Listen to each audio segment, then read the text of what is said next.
Hello दोस्तों, नमस्कार। कैसे हैं आप? उम्मीद करता हूं आप सब बहुत अच्छे होंगे। आप सभी का स्वागत है आपके अपने YouTube चैनल में। आज की इस वीडियो में हम पद्म पुरस्कार 2021 से संबंधित जितने भी लोग हैं, जिन जिन लोगों को पद्म पुरस्कार से सम्मानित किया गया है 2021 में। पद्म पुरस्कार भारत का सर्वोच्च नागरिक सम्मानों में से आता है। सबसे बड़ा सर्वोच्च नागरिक सम्मान भारत रत्न है।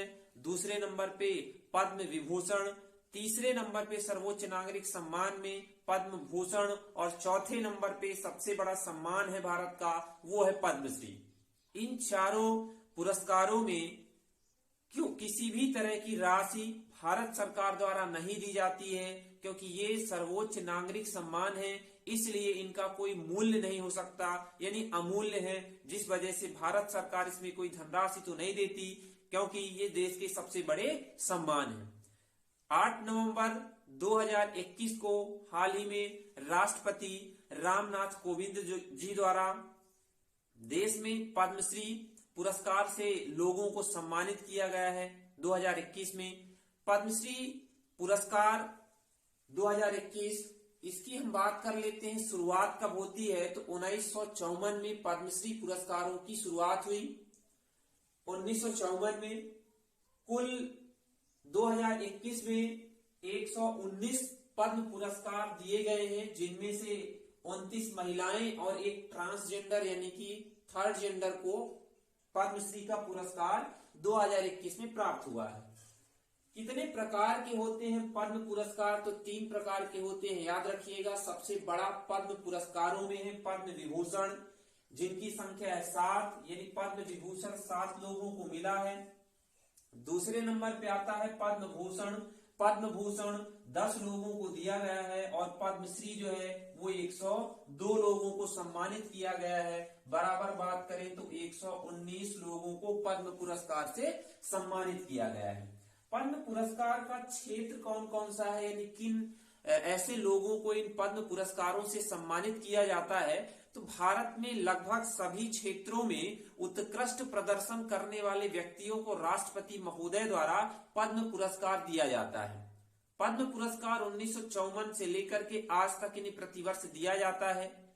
किन्हीं कारणों एकाध वर्षों में, जैसे 1987 है और 1993 है, इन एकाध 2 वर्षों में पद्म पुरस्कार नहीं दिया गया था। बाकी केंद्र सरकार द्वारा राष्ट्रपति के माध्यम से प्रतिवर्ष पद्म पुरस्कार से सम्मानित किया जाता है ऐसे उत्कृष्ट प्रदर्शन करने वाले देश के लोगों को।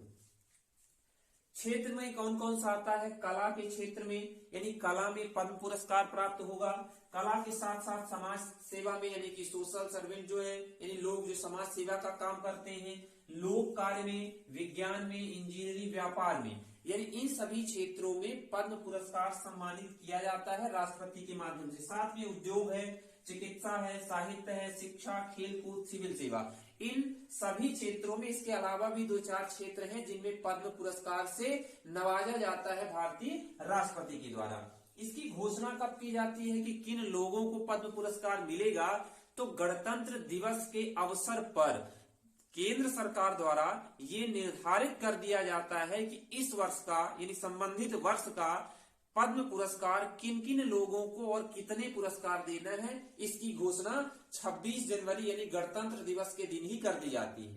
कोविड के चलते इस साल थोड़ा सा लेट पद्म पुरस्कार मिला है, नवंबर में जाकर के 8 नवंबर 2021 को। इसमें बात कर लेते हैं हम कि पद्म पुरस्कारों में जो सबसे बड़ा पुरस्कार है पद्म विभूषण। पद्म विभूषण से 7 लोगों को नवाजा गया है। उन 7 के हम नाम जान लेते हैं। 7 में से जो पहले हैं वो आते हैं शिंजो आबे।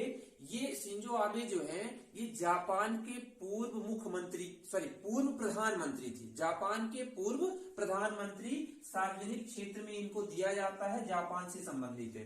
वैसे ये ध्यान रखिएगा कि शिंजो आबे और जापान के साथ भारत के पुराने संबंध रहे हैं, तो प्रतिवर्ष जब पद्म पुरस्कार मिलता है उनमें से एक नाम होता है शिंजो आबे, जो जापान के पूर्व प्रधानमंत्री रह चुके हैं। दूसरे नंबर पे आते हैं एसपी बालासुब्रमण्यम।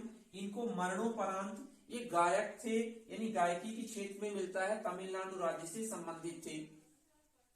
तीसरा है सुदर्शन साहू, ये मूर्तिकार थे यानी मूर्ति बनाने की कला थी इनके अंदर, ये उड़ीसा से संबंधित हैं, इन्हें भी पद्म विभूषण से सम्मानित किया गया है।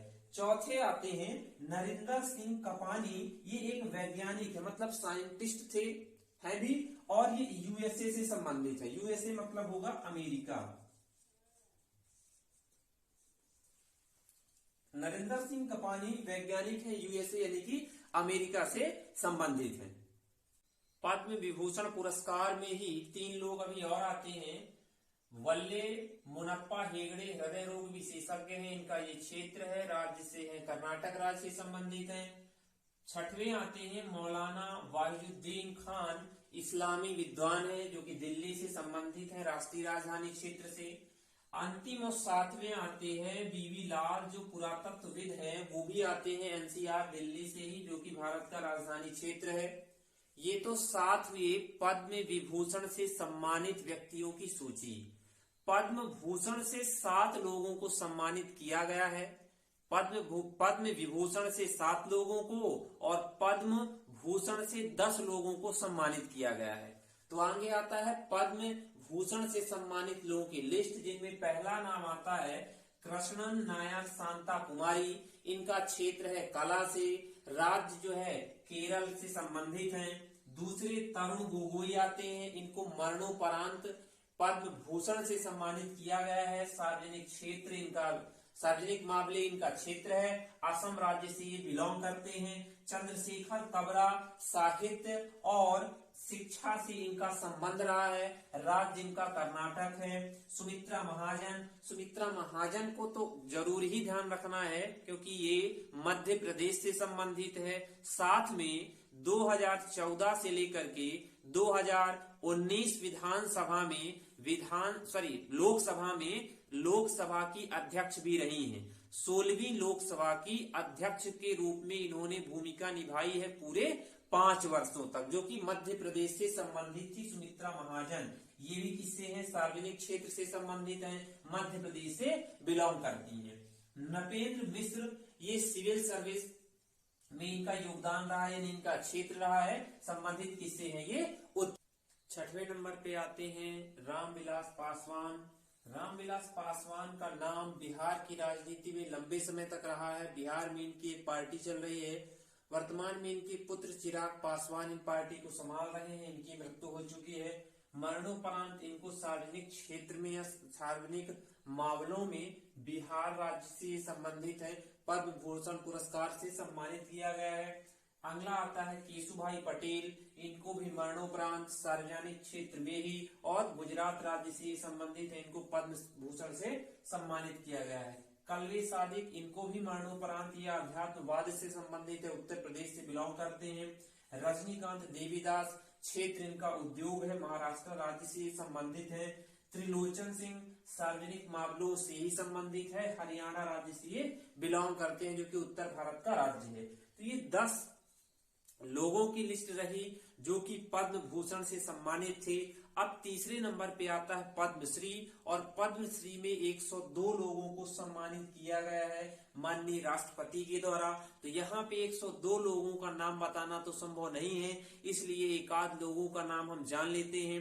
हाल ही में पद्मश्री से सम्मान प्राप्त करने के बाद कंगना रनौत ने एक विवादित बयान दिया था, जिससे वो पूरे न्यूज पे उन्होंने सुर्खियां बटोरी हैं। तो कंगना रनौत को पद्मश्री पुरस्कार, और उन्होंने के साथ में फिल्म जगत से संबंधित हैं करण जौहर, इनको भी पद्मश्री से ही सम्मानित किया गया है। पद्मश्री सम्मान से ही करण जौहर को भी सम्मानित किया गया है। मुझे उम्मीद है पद्मश्री में या पद्म पुरस्कार में आज जितनी जानकारी हमने ली, ये जानकारी पद्म पुरस्कार से आने वाले सभी एग्जाम में सभी क्वेश्चन इसी से आएंगे। मुझे उम्मीद है आप सबको ये आज का वीडियो बहुत पसंद आएगा। आपको वीडियो यदि पसंद आता है तो चैनल को अधिक से अधिक अपने दोस्तों तक शेयर करिए। धन्यवाद।